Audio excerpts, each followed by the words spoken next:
Esses dias estava atendendo uma paciente casada, que tem uma profissão estável e que acabou respondendo mensagens de outras pessoas, não no plural, outra pessoa em seu celular. E ao contar isto para mim, ela me trouxe com um certo engasgo, sabe? Não como uma conta, não como se estivesse contando que estivesse conversando com alguém, do tipo, olha, Priscila, eu troquei um assunto ali com a Larissa, minha melhor amiga, ou minha amiga minha colega de profissão. Não, ela me trouxe com um tom difícil de ser dito.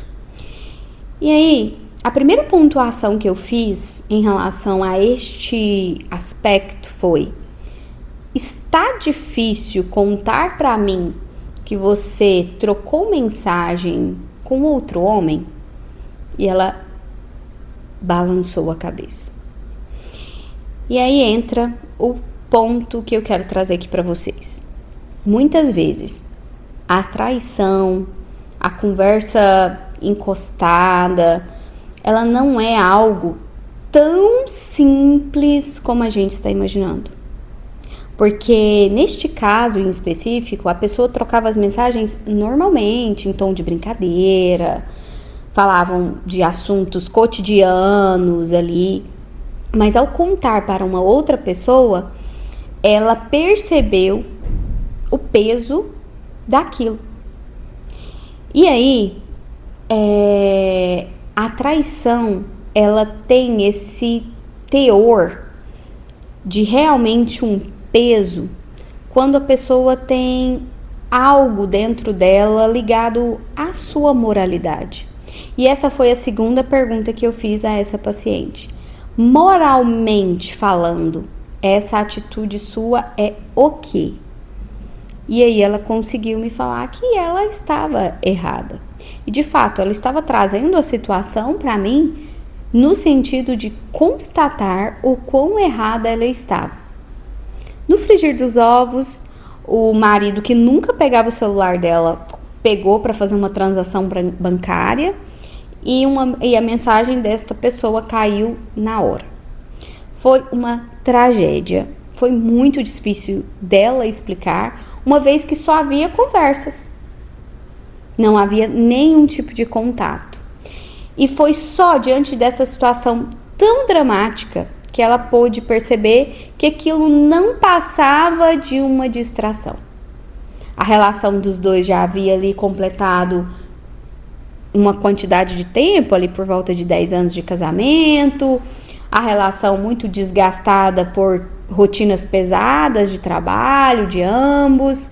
E aí aquela conversa gostosa que um casamento precisa ter, aquelas risadas, aquelas brincadeiras, aquele não levar tudo ao pé da letra, tão a sério, já tinha se perdido. E o que ela fazia com esta pessoa que ela conversava? Ela fazia justamente isso que no casamento a tinha perdido.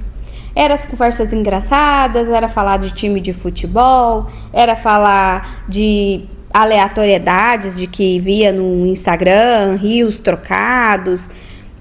Entrou uma camada de humor que dentro de casa não existia. E aí vem um ingrediente fantástico para que mantemos as nossas relações saudáveis dentro de casa. Qual é este? A capacidade de nos alegrar, ter bom humor, ser ali meio bobo alegre dentro do casamento. Não dá para ser bobo alegre sempre, porque nem dá pra gente manter uma relação tão a longo prazo com algo de uma maneira tão, vulgarizada, se isso for ao extremo.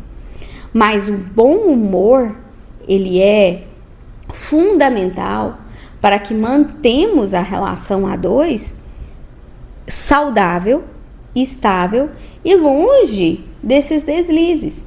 Porque claramente, para mim, essa paciente, depois de outras sessões, foi dizendo: Priscila, aquilo ali, no fundo, eu sabia que era apenas distração. No fundo, eu não queria construir nada com aquela pessoa.